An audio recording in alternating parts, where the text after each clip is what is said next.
Hold on. Man, Google Fiber, such good internet.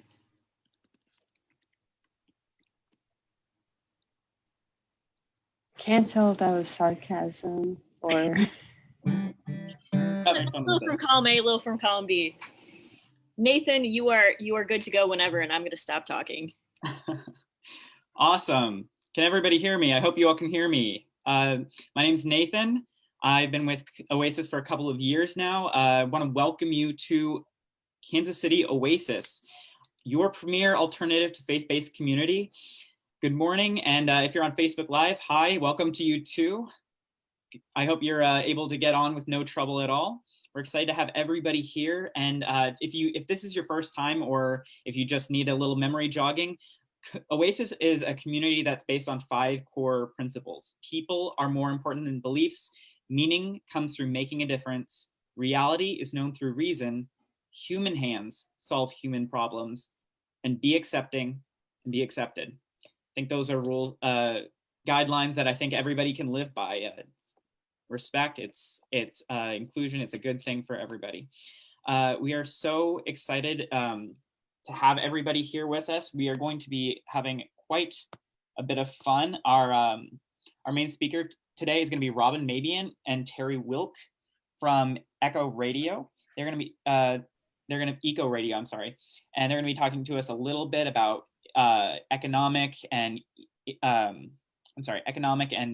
eco awareness and activism. That's going to be something that's very, very much a thing that's near and dear to my heart. So I'm excited to hear what they have to say. Our community moment is going to be Jeremy Slagowski, and our musical guest is going to be Cory Phillips. We are going to get started with that in a moment. Cory, if you are about ready, we're going to have our first musical time. We are excited to hear your music. It sounded really good on the prep. Do you want to give us a quick intro to yourself and then play us some music? I live in Lawrence, Kansas right now. I'm a third-year PhD student studying climatology and ecology. And I'm a full-time musician as well. And I don't normally get up this early on Sundays, I'll say that. So thanks for getting me out of bed. I'm originally from Texas. I lived in Kansas for a while, California, New York, and settled back here to do some more school. And have a local band that tours around the region called Cory Phillips and the Band of Light. And you can find out about us online just by searching for my name, Cory Phillips. So yeah, I've got a few songs for you guys. I can't wait to play. Shall I, Nathan? No, we're calling it all off and we're starting over. No, I'll mime it. No, go for it. I can't wait.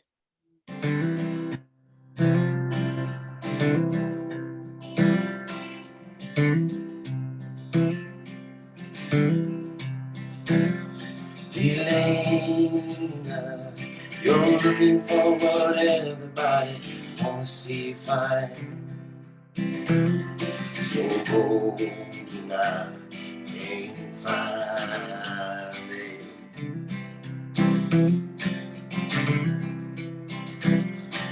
Elena, you're looking for a lover who will help you conquer time.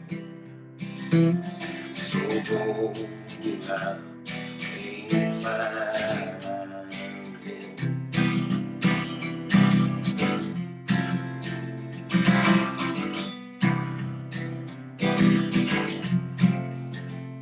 It's your turn. Say what you want. It's overdue. Just reach for what you're needing. Elena, lose the rails and tell me all the things you never had the chance to tell. Elena, getting older means you think you've done all you will do. But there's some blind holes are so young. Later, I found the answer, but I got to think I could.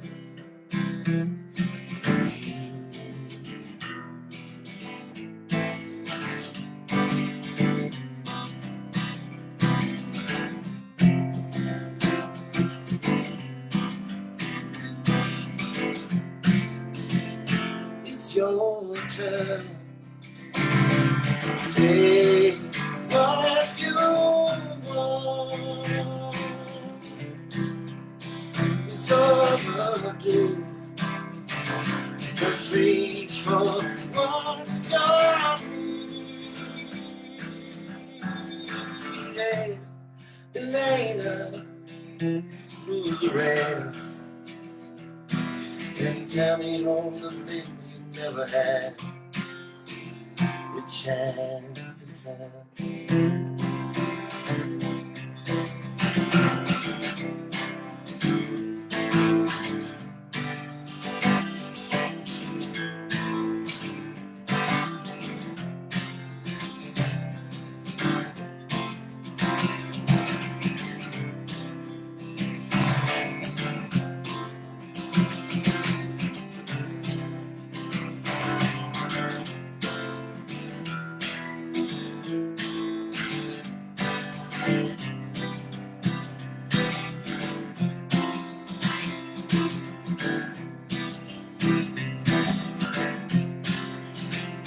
It's your turn. Take what you want.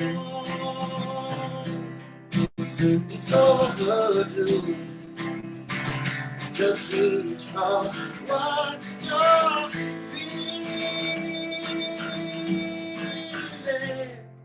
Elena, who's the rest?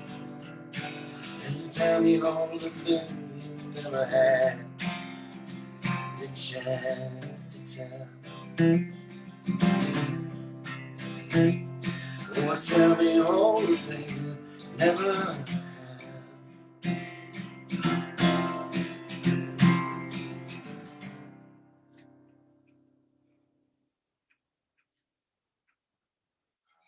Beautiful, beautiful. You're going to be doing 2 of those, yeah? Sure, I've got another if you'd like. Yeah, just one. I think we do one more, and then we get to the community moments. That was beautiful. Thank Big fan of guitar. How many like if you were to describe what category you kind of play, like what's your favorite? Which one would it be? You know, even though there's like folk elements to what we do, I always say soul music, soul, R&B, things like that. We used to call it soul jazz erotic groove funk in the day, but yeah, it's acoustic soul. The band does more I don't know, like bedroom disco or like party music, kind of like disco funk stuff. And I get a chance in these opportunities like this to do more of the songwriter stuff, the more of the acoustic stuff. So Awesome. Can't wait to hear more. yeah. I think I'll do this one. This is a song I wrote about, and I played this surprise birthday party last night. I played it for him. It's a song about, you know, getting older and just valuing the years, valuing that extra candle on your cake every year and embracing it because it just gets better and richer and deeper and more important every year. So I wrote this one called Candles, about letting them burn.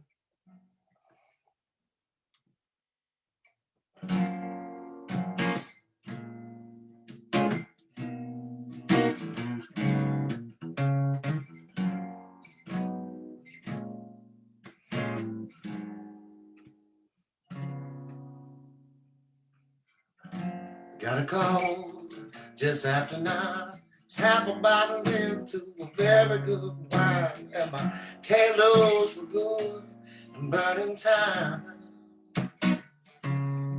She said, "Hey honey, where you been? How come you never give a girl a ring?" But She knows I'm a man who saves the dime. The poor choices have led me to now. I'm told her wish would never turn around. Wishes don't amount to anything at all. I was young, I was afraid. Things I wanted were the things I need. Yeah, I've been sure for quite some time. All I really want is another night. It truly was the best time I ever had. It truly was the best time I've ever had. It truly was. I sure did lose my way, and I sure did lost my mind. This was the best thing in my life.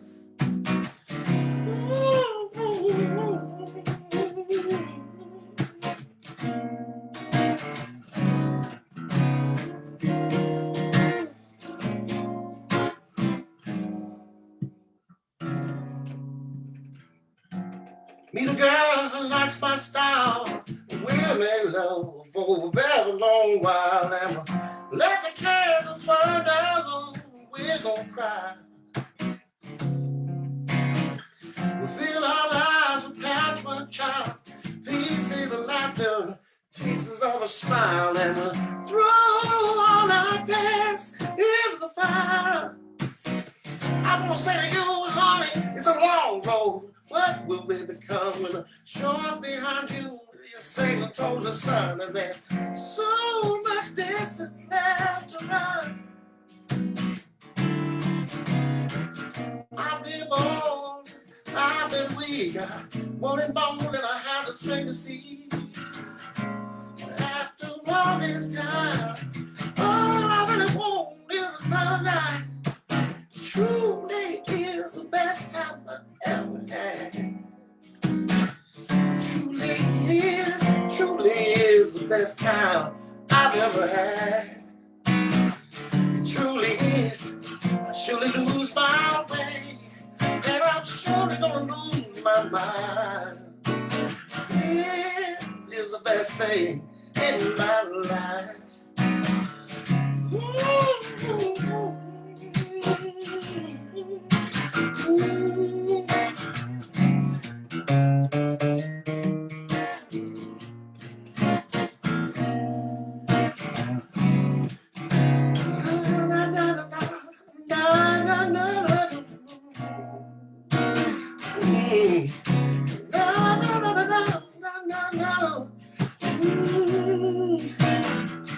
Let your candle burn, let your candle burn, let it burn, man. Yeah, yeah, man. Let your candle burn, let it burn. Ooh. Let it burn, let it burn, let it burn.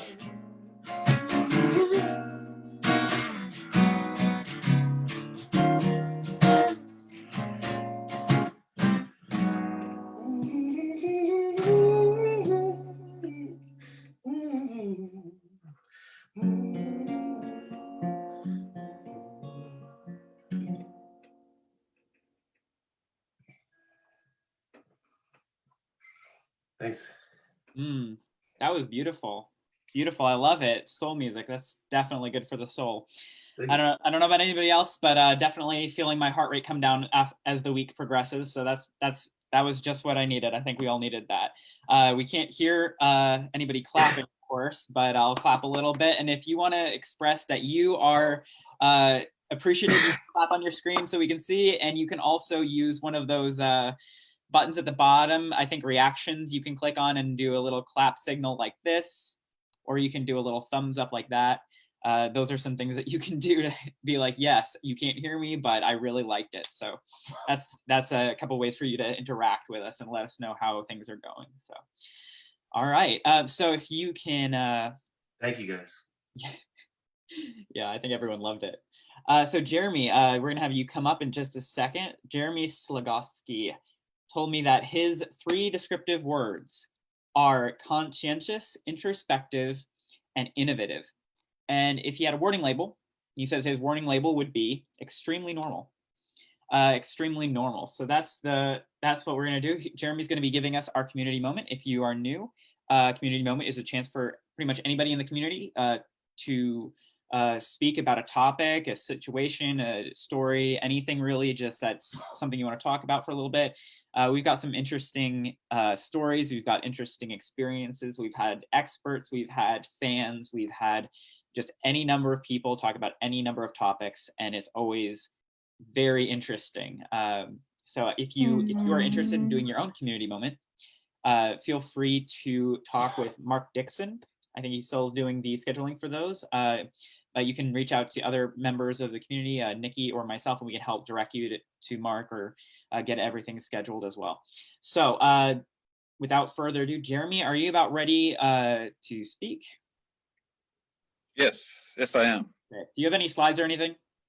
Yeah, I can bring them up. Alrighty, I'm gonna just hop off and let you take over. All right, thank you. All right. Yeah, so thank you, Nathan, and thank you, Cory, for that soulful introduction to the day. I'd like to. Can anyone see my slides? Or slide, the first slide? I can see it. I think we can all see it.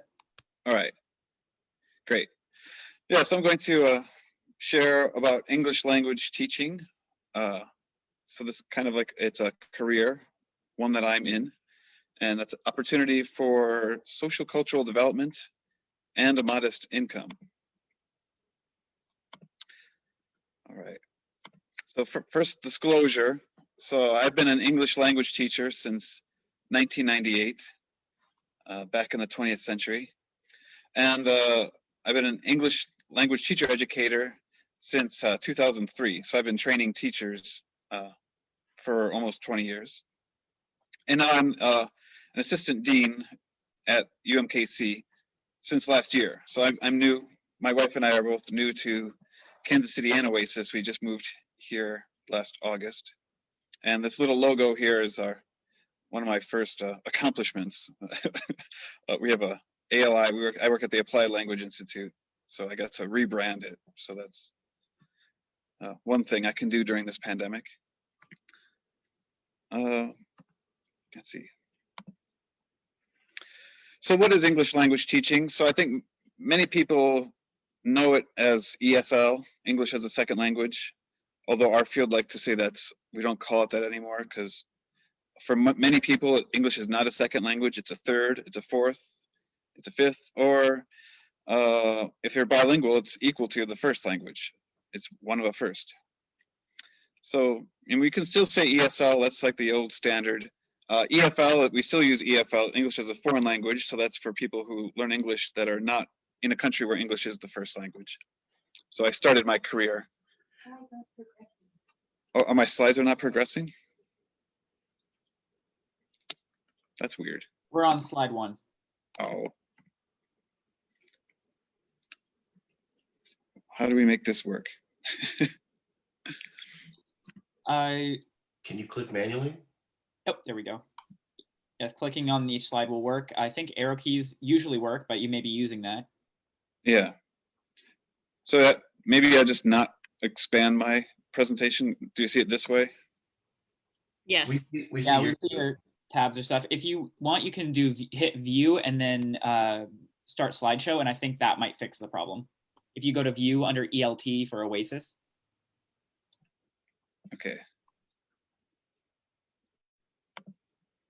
Present at the top. Yeah, that's where I was before. Maybe just click on the slides. Yeah. Are they moving for you? When you click on them, it changes for us to the one that you click on. Okay. All right. So I'm on the third slide. So you see what is English language teaching? Is that what you're seeing now? We're on slide 2. Okay. I would just just go back out of presenter view and click on the slides, because Yeah. sometimes Zoom gets weird about it. Yeah, I've had this situation with other places before. It's a 50% chance it'll work. So We're on slide Right. 3. yeah. So I'm on slide 3 now. You can see it. Maybe it's harder for you to read, but it's all right. All right. So that's what I was saying. EFL is English as a foreign language teaching overseas. And in our profession, we have a professional organization called TESOL. So if you're aware of our field, the professionals, we call ourselves TESOL, teachers of English to speakers of other languages. It's kind of a mouthful, but we're used to it. And then another recommendation is we call it EAL, English as an additional language. That hasn't caught on yet, but if you meet people that are really, pedantic, they'll say, oh, EAL. And then our students, we call them English language learners or just English learners. So ELL or EL. And if you want to get pedantic, you can have fights about calling them ELs or ELLs as well. All right, so where and when English language teaching?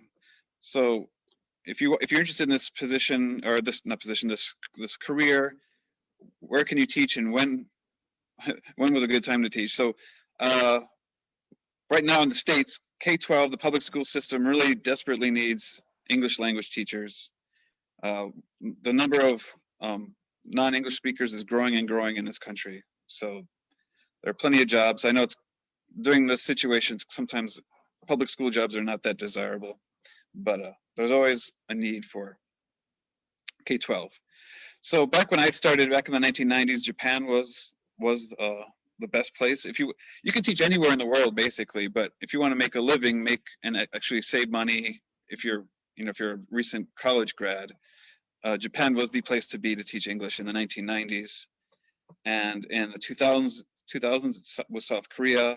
More recently, it has been China. China is still a big place. Right now, China wants more English language teachers in their universities than in the U.S.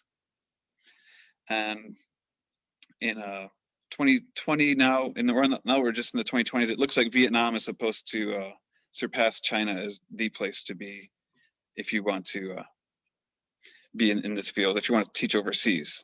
And then there's also Saudi Arabia. Saudi Arabia has spanned all these decades as a place, but because of the culture in Saudi Arabia, some people may not be interested in being there. It's much more restricted of what you can do, and depending where you are. All right. So why English language teaching for me? So why did I get into it? So back when I was a kid, I was a Trekkie. I really liked Star Trek. And I was really fascinated about learning about new cultures, new civilizations. And so I thought, well, since we don't have space travel yet, I can at least choose a career that can go to other countries. And I also was a big fan of Indiana Jones. And when I watched, Raiders of the Lost Ark and Indiana Jones and the Temple of Doom, I was fascinated by how well he could just pick up other languages. Like he could read other languages and he could understand other cultures quite quickly to help him survive. So I was really impressed by that. And so that's why I got into this field. It let me kind of be an explorer. I realize now, thinking critically, there's some elements of imperialism and white privilege in this as well, but I wasn't aware of those concepts when I was younger.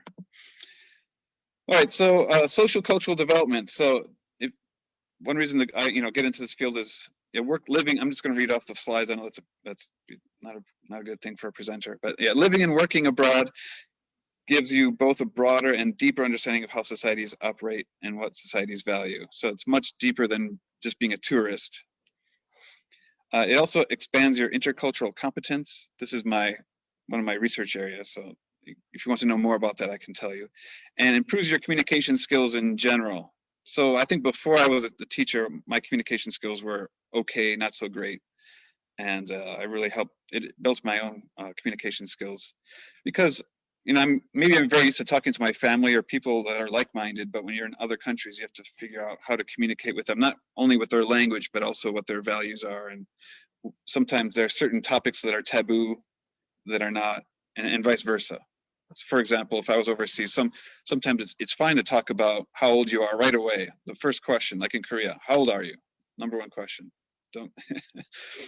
Yeah, they want to size you up. Like, what's your order in?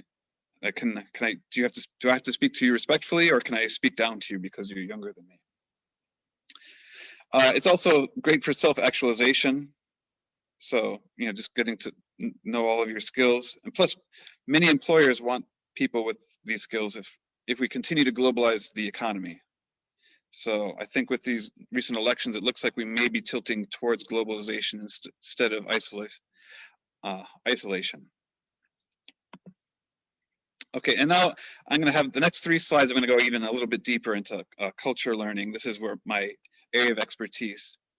So culture learning is a form of social learning. And the more opportunities and time you have for culture learning correlates with socio-cultural adaptation. So that's a lot of fancy words. And to me, it seems common sense. So the more you're immersed in another culture, the easier it will be for you to adapt to it. Makes sense. So I'm actually, when I came back to living in the States, I thought, can I do this in reverse? And I wanted to actually visit the American South, because especially 10 years ago, because I felt as a Midwesterner, I kind of othered people from the South. So I thought, can I spend some time in the South to get to know them better? And cultural learning is more effective when you are in a society with less cultural distance from your home culture. So cultural distance means how similar they are to your own culture. So for example, it's probably easier for us to go to Canada and understand Canadians than it is Japanese. The Japanese, when people go to Japan first, the complaint, kind of a ethnocentric complaint, is they do things backwards here. It's more of a learning curve. They write from top to bottom sometimes, and when you look at the book, the back of the book is actually the front of the book. All that stuff. So it's just a much more of a challenge to learn a culture that's more different from your own. Culture learning part 2.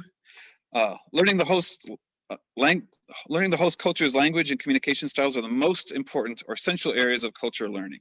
So if you're a language teacher, this is a great tool for you. I know that many places around the country are cutting foreign language education, but this is the most important to learn about other cultures.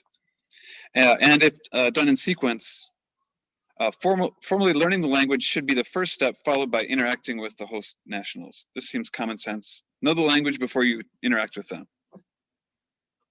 And actually, I didn't do it that way. When I went to Japan, I just knew the writing code. I didn't really know the language that well. And the last part, host nationals can facilitate and expedite your culture learning. So when you are teaching overseas, make friends with people from other cultures. I think there are some English language teaching bubbles where you just hang out with other Americans the whole time, or you hang out with other foreigners and you don't really get to know. You kind of keep your distance from people from the host country. So you make friends with them. They will help you learn the other culture very well. And then perceived discrimination can limit culture learning, and it's correlated with a low frequency of interaction with host nationals. So that means if you go to another country and you think, oh, I'm going to China, oh, I think the Chinese don't like Americans, so I don't hang out with them. So it makes it harder for you to learn the other language and to learn their culture and actually to meet with them. And actually these days, I think of America itself as 2 cultures that we're in our own bubble. So it's even harder for us to, if we think, oh, I don't want to hang out with Democrats or Republicans because they don't like me, and then that reduces your areas of learning about, Americans in general. So I think this is actually helping our own culture. And the last slide, how can you become an English teacher, and how much, if you just want to know how much are you going to make, if you're just economic person. So route 1, which I didn't do, be a native speaking backpacker. Basically, there's no qualifications needed. You just have to have privilege.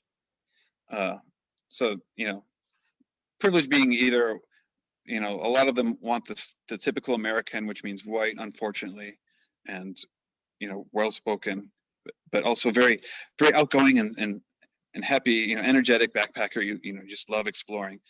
And you can get a job doing that, but they don't pay that well, but it helps people travel around the world. I've met people that will just country hop, teaching, paying for their travels by teaching English. Route 2 is more professional. You need about 2 years teaching experience. You need a master's degree or a certificate in English language teaching. And that way you can, have a little bit more secure job security. And then finally, how much does it pay? So entry level pay varies. It's usually up to $30,000 a year. And the glass ceiling, unfortunately, is about $35,000 to $40,000 a year. So I've been in this field for over 20 years, and it's still, most people make only that much, not much more. But if you're savvy, you can make a lot more. I've met people who've made almost $1 million in Japan and Korea, but they've just been lucky. They found a CEO that needs English teachers in their corporation, and they hired this person to be their expert. And you can just have great connections, through academia or other routes. So that's it. Sorry about my slides. So actually I'll stop sharing so I can look at some questions. All right. All righty. Yeah. We don't have a lot of time for questions, unfortunately. I felt like you covered everything pretty well, though. Everybody give Jeremy a hand. Yay! And I'm the only one clapping that you can hear, but that's the name of the game. All right. Well, Jeremy, thank you so much for sharing with us. I actually have a cousin who's been able to do that, some of the traveling with English teaching, and it's been an amazing experience for her. So it's good to hear a little bit more about the ins and outs and how people can get involved with that. It's something that I think a lot of people would love to try at some point, or fantasize about doing, traveling and teaching English. It's like, hey, I kind of know how to do this, sort of, maybe. I mean, don't judge me by my Facebook posts, but anyways. All right, well, we are going to move to one of my personal favorite parts of Oasis, is the part where we have some community building, where you get to talk with people. We're going to put everybody in some community groups, not community groups, I'm sorry, different thing.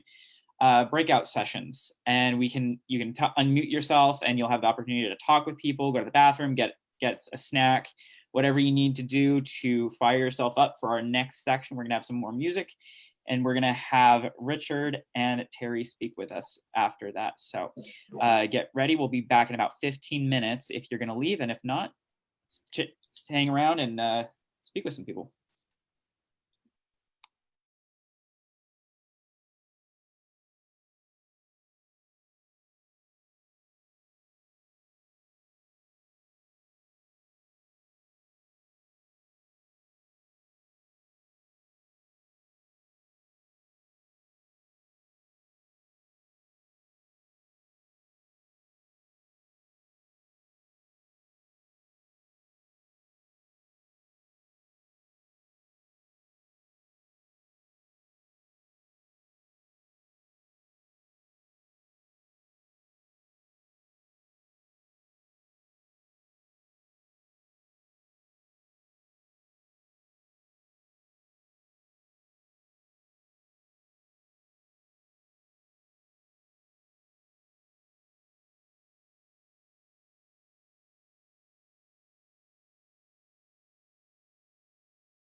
Is Cory in here? I'm not, can't see everybody.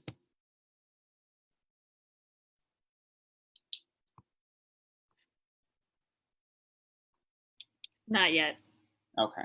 because they have about 20-ish more seconds. Yeah, that's fine. If he was here, I was gonna, let's see. I was gonna just give him a heads up that he's gonna be up next.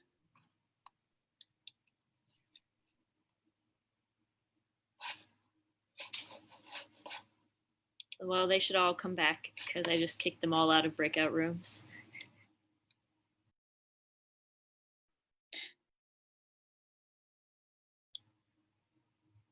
Well, apparently they're all having a good time, which is awesome because only 8 people have come back.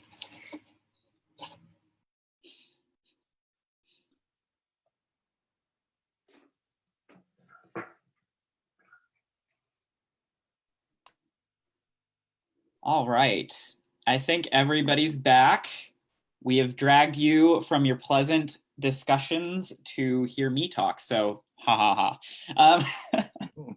I apologize. I know it's a good time always talking with people. So, hope you guys got that itch scratched for the week. If you feel like doing more with community moments, I believe we're still working. There are ways to join with people in groups that meet throughout the week or during certain times of the year. If you want more information about that, you can contact us. You can talk to myself, Nikki, Mark Dixon, I think, organizes who goes into which one of those. You can find ways to get more connected if you want to speak with people in smaller groups and kind of have that extra community. There are opportunities for that if you are interested in doing more of that one-on-one or couple people on couple people time. So yeah, that's a good thing. All right, well, we're gonna have a little bit more music. Cory, we are going to have you do some more music for us. Are you gonna do some more soul? Yeah, this is a song of mine called Groove Machine. Awesome.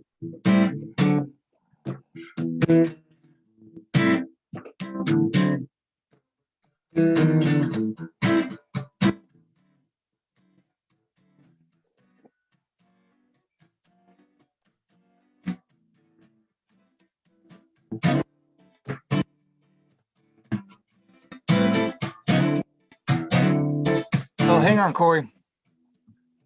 Yep. Pause for the cause. We've got we're getting an audio droppage. From me? Yep. I've seen a couple people like it just cut out a couple times. It might be a connection issue or someone might be unmuted.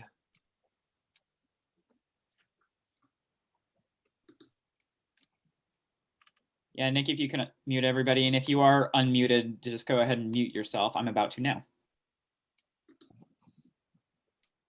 Sorry for the interruption. Oh, thank you. Thank you. I need the practice. That's false. Stop me if there's problems.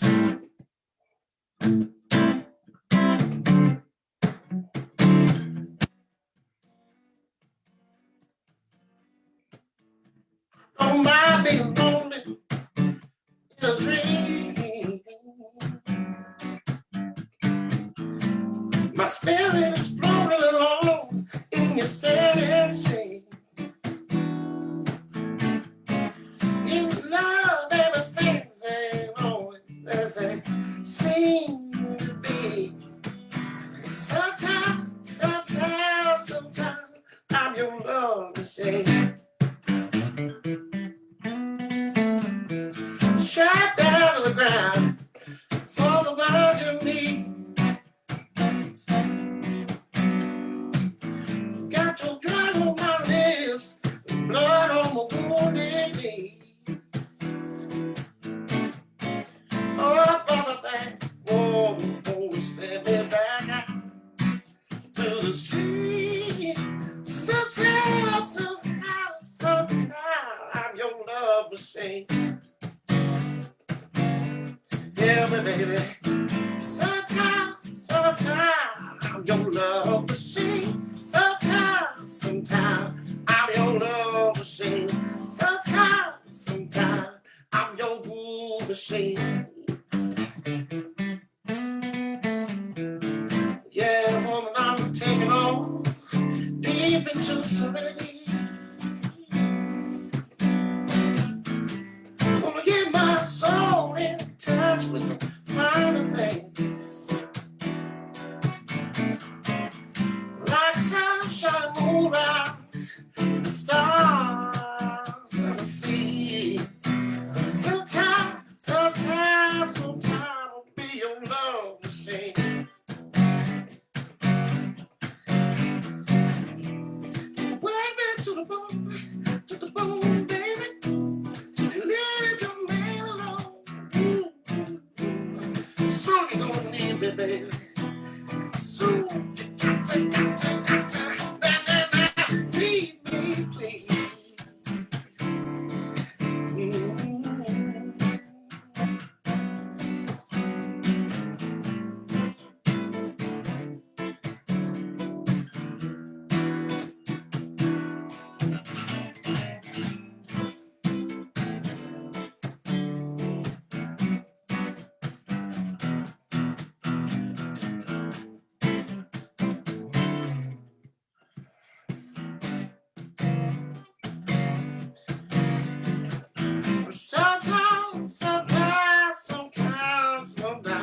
Sometimes, be your love machine. Sometimes, I'm your groove machine.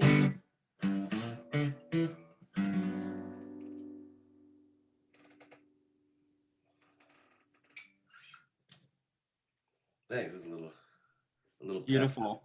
Keep waking us up today. Beautiful. Oh goodness, I'm gonna definitely look you up. Yes, some of that soul music. That is wonderful. Very calming. Very good. I like it.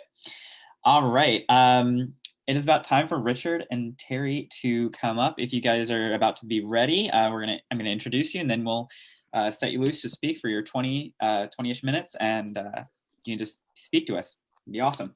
All right, everybody. Richard Mabion and Terri Wilke are both working for Eco Radio. If you want to find them after this and you want to listen to more of what they do, you can find them at KKFI Radio. You can ask, and if you want, you can ask for your smart home speaker to play them. That's KKFI Radio. That's something that you can do, which I personally think would be awesome. I have a smart speaker. I think that would be great to hear about. Richard is a persistent enthusiast of both economic and environmental activism. He's worked in St. Louis with civil rights, and he particularly has a focus on inclusion and leadership of minorities in helping us to fight economic injustice and fix environmental issues.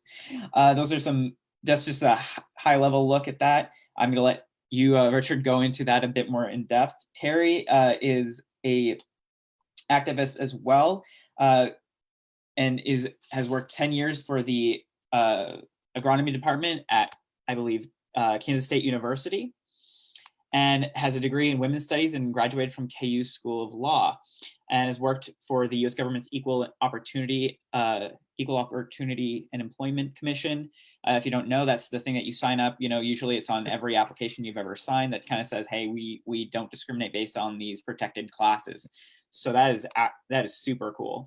And since retirement 2018, she's been working with KKFI, and that's on 90.1 FM if you use radios. I'm not a radio person generally, so 90.1 FM. Without further ado, I'm going to let you introduce yourselves as much as you want and just take us away. Richard. Okay, hello everyone. This is Richard, and I'm going to start this off with a screen shot that we can all see. I think. Oh, let's see. I may have to. Boy, I'm not the computer expert, so let's see if I get this done right. Yes, I did. Okay, I'm gonna start this out with this video here. It's only about a minute or two that I got from Yale Climate Connection, because I think it sets the tempo for the environment, the kind of stuff we do at Eco Radio as far as our environmental show. We have the only environmental show in the city that's done by strictly volunteers who are basically working on, I'm gonna say, our side of the track. You from time to time will get environmental programs on other stations, but it's not that they're working on our side of the track. So without anything else said, let me figure out how I can kick this off. Here we go. And then that'll set the tempo for what we're doing.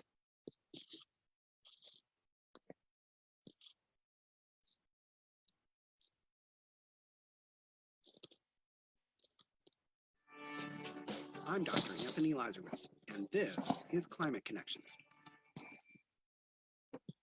Richard Mabion is an environmental activist and president of the Kansas City, Kansas branch of the NAACP. He says it's important to engage low-income communities in climate action.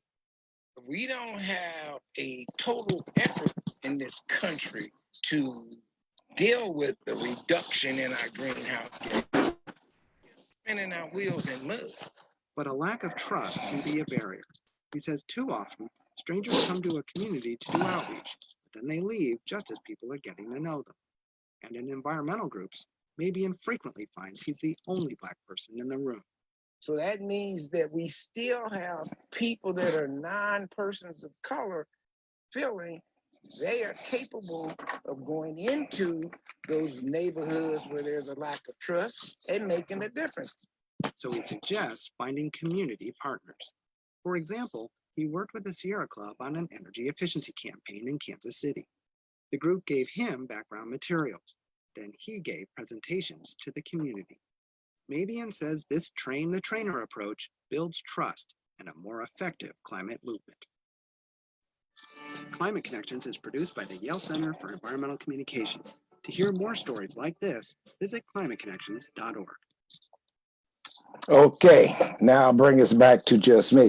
That is basically the kinds of information and programs that we have at KKFI. That Yale Connection is produced and with Yale, out of Yale, and they use the programs on, I think, something like 600 radio stations around the world. I keep hearing folks saying they don't listen to radio, and I'm with you 100%. If it wasn't for Eco Radio, it'd be very few times that I would necessarily be listening to it, of the radio per se. I mean, they got Pandora and different places like that out there. Sometimes I tune into. What I want to be able to say is, first of all, Cory, after coming out of the Vietnam conflict, I went back to school in '69 and graduated, actually '68, and I graduated in '71. During that part of my life, I became, like I like to tell folks, an easy rider hippie. For those of you who are familiar with that time in life, you can understand what I'm talking about. It wasn't necessarily about drugs and free love, even though that was there. It was the fact that we were learning to feel good about being free thinkers. And that's where I compare myself to your group, KC Oasis.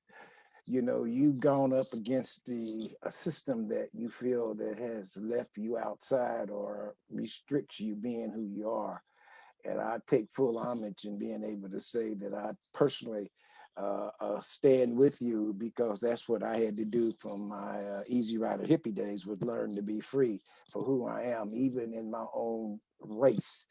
And with that, that's how I ended up becoming who I am. I left college and went into community organizing in St. Louis. And from there, I ended up going into human behavior, and I ended up back here in Kansas City. And then I had created my own business and kept it through 9/11. That went from 1980 through 9/11. And my responsibility was to give people a sense of accomplishments so they could face life from a different perspective. And most of the people I worked with were from the low income community. 9/11 occurred, and I had to regroup because, like most small businesses, I lost mine, like most of them did. And when I was regrouping, the Katrina catastrophe happened down in New Orleans. And I saw people that were similar to how folks were before the Civil Rights days, totally clueless on what it is you could do, no leadership within the groups. If it hadn't been for the government, they wouldn't have known what to do. They wouldn't have known how to eat. They wouldn't know how to save themselves. And that's when I knew what I had learned in the environmental movement needed to be, in the civil rights movement needed to be done in the civil rights, in the environmental movement. And that's what got me involved in. I'm not a civil rights person. I mean, I'm not a environmental person. I am a freedom fighter. But I found in the environmental world a way to be able to create economic development that could be of benefit. So in many ways, that's why I'm here. And so I have been working on this since 2008 and have finally reached points of now being proclaimed to those people who were interested in the environmental topic that we have today. I'm assuming that you have heard of Project Drawdown. Project Drawdown, for those of you who haven't heard them, are a leading authority as far as the greenhouse gas movements that's going on in this country. Well, they discovered me at a course I was taking at Cornell, and now have given me the credit of being the one and only person that they know that has been able to tap into that untapped market that we have in our low income communities. So now we're working on that as a theme for me to be able to build out from there. So that's what's going on in my world. We don't have all the time in the world for me to sit here and give you a blow by blow description of the things we're doing or how we're doing it. Eco Radio, I was totally responsible for, with a group of folks, multiculturally. I'm a multicultural person, of building Eco Radio, because we knew it was no one in town that would be able to see it like it is. We've been around now for almost 10 years, and it's still, we have an audience that listens to us because, like I said, they hear it like it is. So I'm gonna let Terri come in now so she can give you her opinion, her 2 cents worth of what we do at Eco Radio. Terri? Thank you, Richard. And let me assure everyone listening that that was a modest statement by Richard Mabion about his many accomplishments and what he says and what he knows. But it was a good feed for me, because let me tell you all my story. I was born 1955 in Olathe, Kansas. And that was a town outside of Kansas City, and we had to get in the car and drive to the city, which my folks were fond of doing. And you would go downtown Kansas City, Missouri at Christmas and see the lights, see the beautiful street decorations. It was just de rigueur. That's what you did. And so when we drove across the Lewis and Clark Viaduct into Kansas City, you could see the Missouri River down on your left. And I mean to tell you, it was every shade of bright blue, bright green, black. There was garbage in there. There were big pipes that were just spilling industrial effluent into the river. Don't even talk about the Kansas River, which was more shrouded, but that's where the stockyards were in Kansas City. So I'm sure the river ran red with blood there. And there was a smog. As I grew older, I graduated high school in '73, there was a smog that sat at the Kansas City skyline. And it was much worse in other cities. And so I shall never forget the first Earth Day, which was 50 years ago this year. And I was a young person, but the heck, I could see the need to stop the way we were exploiting our planet and to try to make things okay again. So then fast forward to when I worked for the government. I live in Lawrence, Kansas, and I took a commuter van and I worked, my office was in Kansas City, Kansas, and there were several EPA employees on the van. There were a lot of federal employees on the van. And I would celebrate those guys every single day, because I would look out the window and the skies were blue and the rivers were clear. And I would say, you are doing a phenomenal job. And it's true. Now then, I think I'm addressing, I took a look at the group before we started, and not everybody here is young, but the little screen I currently have has got just young people. You all have no idea, but I did see it with my own eyes. I saw a less polluted environment and then go to a very polluted environment. And then the government passed the Clean Air Act and the Clean Water Act, and suddenly the environment does not appear to be so polluted. Now, when I retired from my job, I began at KKFI, which is a community radio station. And that is a very smart thing. I heard this station I guess people don't listen to the radio in their cars anymore. I listened to the radio in my car, and I was a public radio person. I'm kind of a talk person. And so public radio seemed to be saying the same thing over and over. And I mean, I get it over. And so I simply hit, okay, what's next up on the dial? And the dial landed on 90.1 FM. And so then the music and the talk was just remarkable to me. And I was so amazed at the quality of the radio, and it's very diverse.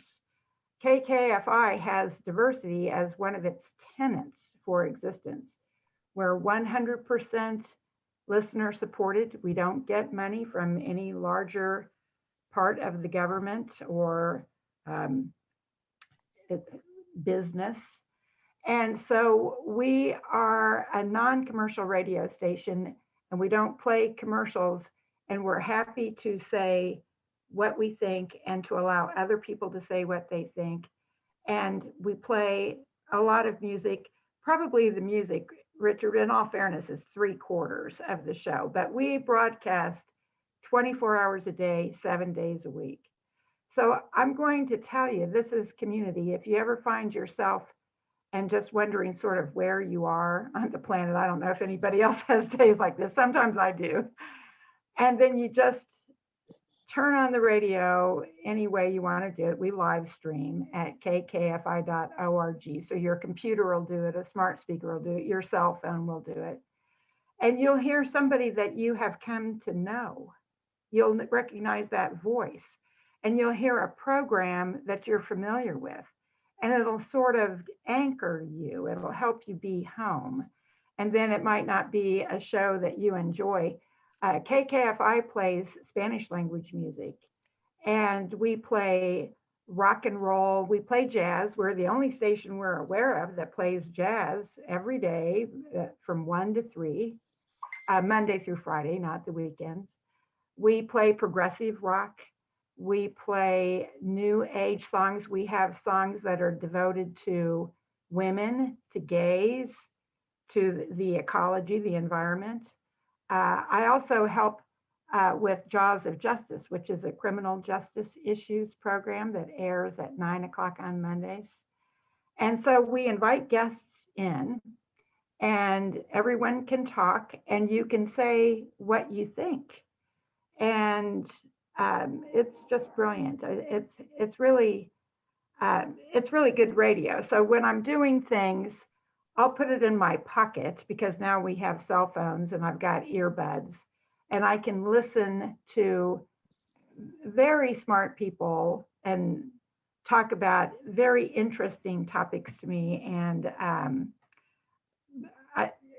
I really recommend it. So now then, let's go back. And Richard, I'm going to hand it back over to you, but I'm also involved with Eco Radio. So we've been on for 10 years, and I wanted to read everybody our mission statement. Eco Radio KC is a magazine show, and that means it's different every week. It includes live segments, pre-recorded stories, and interviews. The weekly explores our interdependence with the rest of the world, showing the connections between the ways we choose to live and the health of the whole community of life.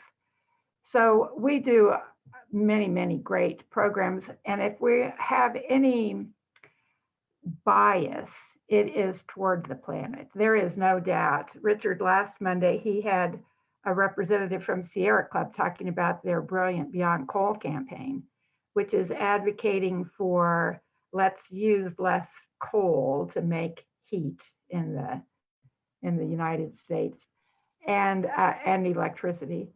And so there is no doubt everybody at Eco Radio thinks we don't like things that pollute the planet. but you can sure use any kind of electricity and heat source that you want. And then it gets exciting because the future, we don't even know what is, we know where we've been. And I hope you tune in tomorrow because I'm going to talk with directors from both Kansas and Missouri departments of natural resources. In Kansas, they call it Kansas Department of Health and Environment, about the work that they do to clean up waste that we polluted our planet up into the passage of the federal laws. And those were the late 60s. And so now we have to clean it up, and we have to try to not foul the nest again. So, Richard, I'm going to hand it back to you. Let's tell the people some more about. Okay. Well, I just want you to understand that I'm very honored to have had a chance to be to speak to your group. And I do think there's a conversation that we could have with each other. I wanted you to, I brought it to you the way I did because I wanted you to understand the kind of life I have lived. And it's similar to where you all are as far as your stance about religious and all that kind of stuff, you know, but taking the stance that you have made, I think is admirable. And the only thing I can compare it to is that's what we did. I don't know how many of you are our ages. I saw a couple of faces in there. I had a couple of them in my little breakout room that looked like they might have been close to where I was. I have a problem nowadays. I'll say easy rider hippie and nobody knows what that means anymore. But, you know, that was an era for us to see that even when you try to be free, this country, this system that we live under, does everything they can to stop you, and even to the point of the main actors of that individual movie that was out being killed. So you know that, and it gave us a foundation to grow from, and you have to really be committed to what it is you believe in. And to me, that's freedom. You can't, freedom is a state of mind. It's not something that someone can give you. I don't think you can legislate morality. I'm not one of those persons to give a damn about that. I'm more concerned about people learning to be able to pull themselves up by the bootstrap. So I do what I can to try to prevent people from ending up in situations like the people in Flint, Michigan. When I speak about what happened in Flint, Michigan, I say to people, how many glasses of water do you think those people gave their babies before somebody said, hey, no, we can't drink this water? You know, I'll ask people, how many of them would you have done? And invariably they say, oh, none. I'd stopped them immediately. Well, how many baths would you have allowed your children to take before you would have said, hey, no, baby, you can't get in that water? And again, everybody go, oh, I just stopped it, especially when the water was the color of the palm of my hand as a person of color. I said, but you say that now, but understand those people in Flint, Michigan allowed their babies and their grandbabies to drink and take baths in that water for damn near 2 years.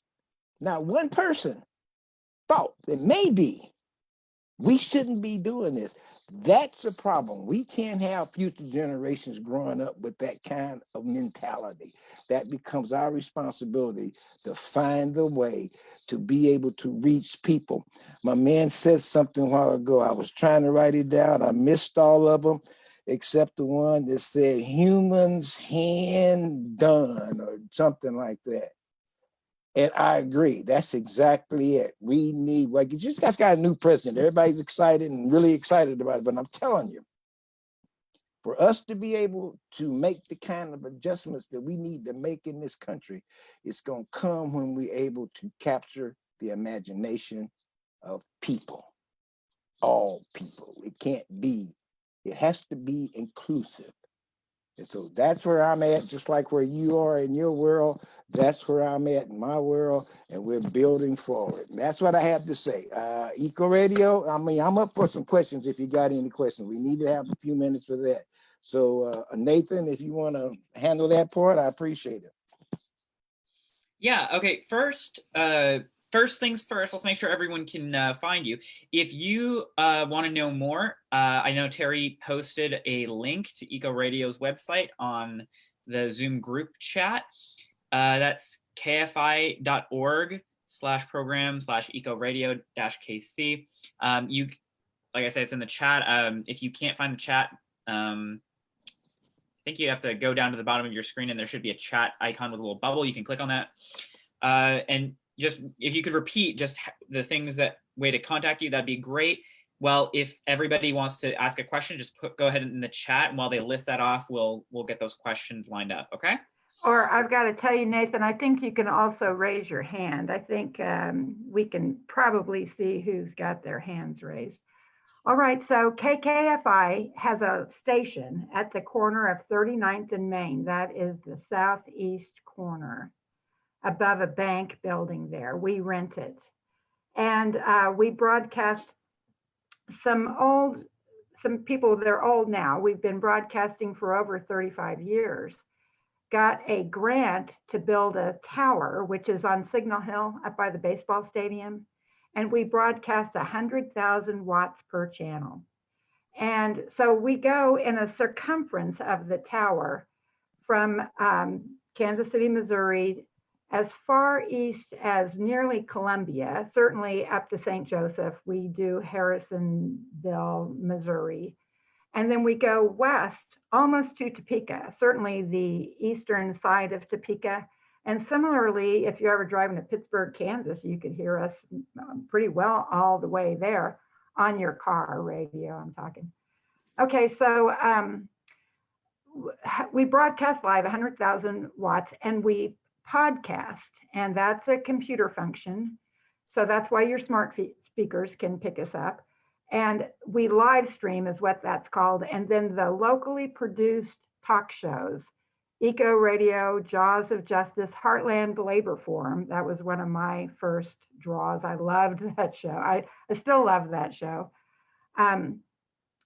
The producers save that recording and download it onto the station's website, which is kkfi.org. So you can go to KKFI's website and you can see Eco Radio KC, and you can listen to Eco Radio KC, and you can listen to any music program for 10 days. But then that cannot be downloaded and it can't stay. That's because of music copyright laws. Everybody is aware of the DCCM. So we're 100% volunteer run. Everybody can volunteer at KKFI, and you'll see on the website access for a place to volunteer. We have a volunteer coordinator, Daryl Oliver, and he would love to hear from anybody who would be interested in radio. It's show business, isn't it, Richard? I mean, we produce a show, and our show is live. And it happens every week, whether we're ready or not. So like 6 o'clock, we got to be there with something to say. And we have an hour of radio time to fill. And KKFI plays all night. And it's just different. And it's all very good and smart. Thank you for asking us to talk with you today. We love the radio. Mm-hmm. I saw someone ask a question there about knowing the bridging the gap, and I took I'm taking the initiative to say yes, very much so. Kristen Riot, when I got started in the business, it was like 2006-07. Kristen Riot had arrived in town from working with Al Gore. She was part of Al Gore's group, and she took over bridging the gap from Phillips Murdoch, who just died here like last year.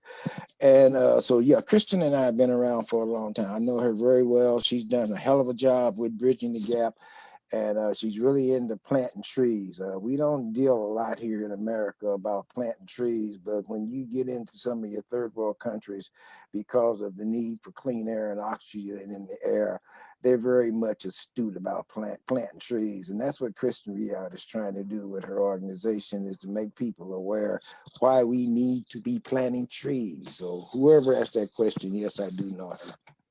And we have other questions. Someone wants to know what's happening in the KC area with environmental issues. And also, does Kansas City, Missouri and Kansas City, Kansas ever work together? Well, they do, certainly on borders. I mean, the river is a border between the states. And then otherwise, and air doesn't know where a state line is, certainly. And so then they don't work apart either. But government is good. And then there are a lot of private sector groups, volunteer groups like the Very Smart Bridging the Gap. And John Fish Kerman used to be a producer of Eco Radio and a programmer. He was great on Eco Radio. So now, Jocelyn, you're asking, how can we be involved and hope for the best to support the work? Well, we hope you listen. And we do have a website, we have a Facebook page.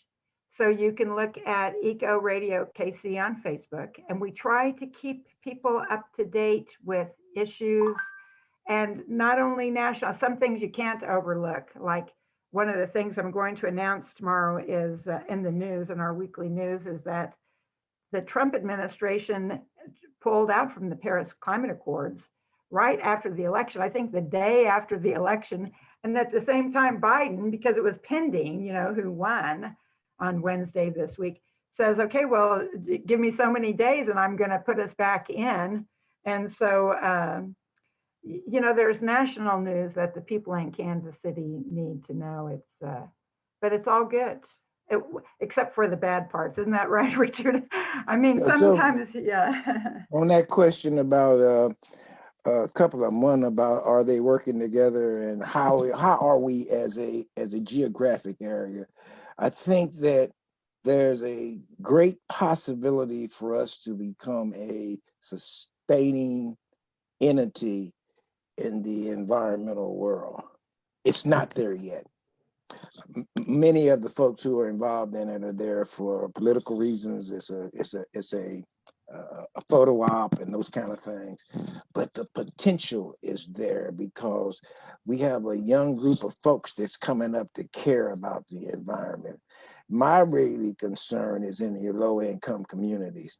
See, they don't even, in Kansas City, Kansas, or Kansas City, Missouri, there's no recycling going on in the low income community. It's not because people are dumb. It's not because of that. It's because no one's reaching them to make them understand why it is they need to recycle. And recycling is the lowest hanging fruit you can get in the environmental world. Hell, we don't have people growing their own food in their backyard. There's all kinds of things that can go on, but the makings of greatness exist in Kansas City. It exists. And if we can get more leaders out there, like you're hearing coming from me or coming from Terri, our station, or even you, to understand why you are doing what you're doing. So y'all can't be in the dark no more because I know you now. You can't be. You what you're doing needs to be understood because that's what's going to take us to that next level. And I'm really glad I got a chance to meet you all. Yeah, that's wonderful. And it's good to, there's so much to be done. Can be a little bit overwhelming, but getting connected with your radio station and hearing a little bit more about what's going on is a great opportunity for, I think, everybody. Again, if you look through the chat, there's the link there to Eco Radio KC, KKFI, if you want to listen on your smart speaker or smart device. We are going to probably wrap this up for the day. We're unfortunately out of time. But we're going to have just one more song. If you could come up, Cory, and get ready to go. We're going to have one more song. If you don't know, KC Oasis is also a 501c3. We're completely volunteer run as well. If you want to make a donation to KC Oasis or you want to make a donation to Echo, this is a good time to do that. We don't have the interchange, but if you want, you can donate to us by texting 816-839-7656. That's 816-839-7656 for KC Oasis. We do take credit and debit card. We are not really taking cash right now, so that's kind of not a thing. But it would be wonderful if you wanted to give in one of those ways. And I'm sure Eco Radio has donation links on their website if you want to give that way as well to their organization. All right, Cory, you want to play us some music? I think everybody's very excited. I've seen a lot of activity on there, and I already got you on the website. I already looked up your website. Thanks. Your music. Yes. This is great, and it's wonderful exposure, and it's nice to meet all you people. I hope I can come back next week. I mean, just as a participant. Yeah, you should. I'm intrigued, and I'm thirsty for these kind of dialogues and information. So I'd like to return in as a Absolutely. as a We always welcome people to join. Thanks. This is my favorite Bob Dylan song. It's actually a cover of a Patsy Cline song. It was never quite released, but it was on a Tarantino soundtrack that they used it quite poignantly. So I'll send you out with that. Thank you, guys.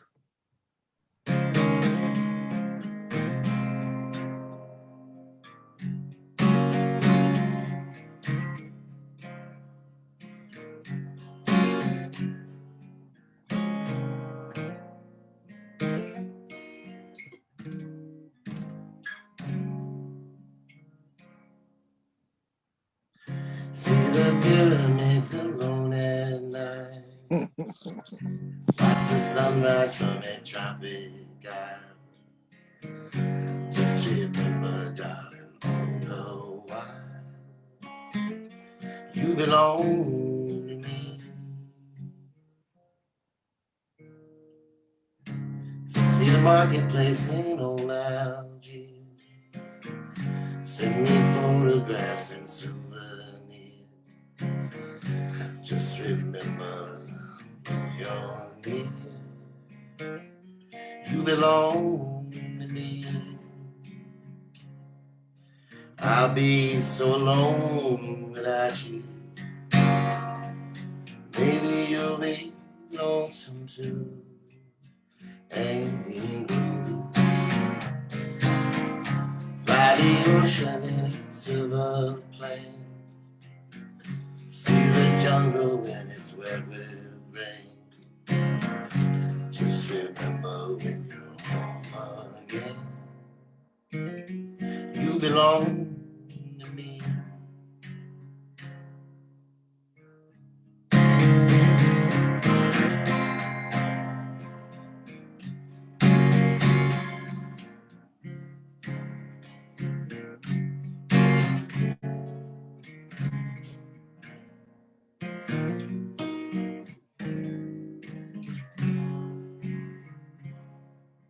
I'll be so alone without you.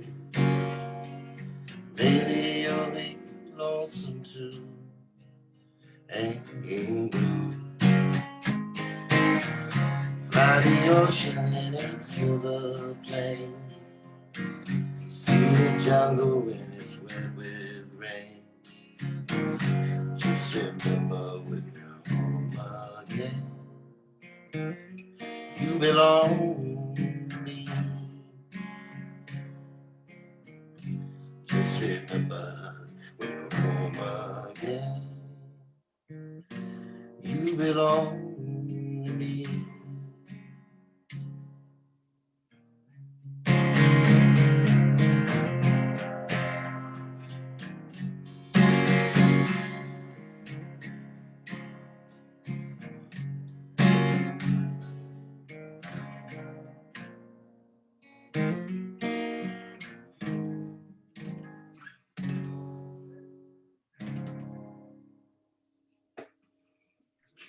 Thank you, guys.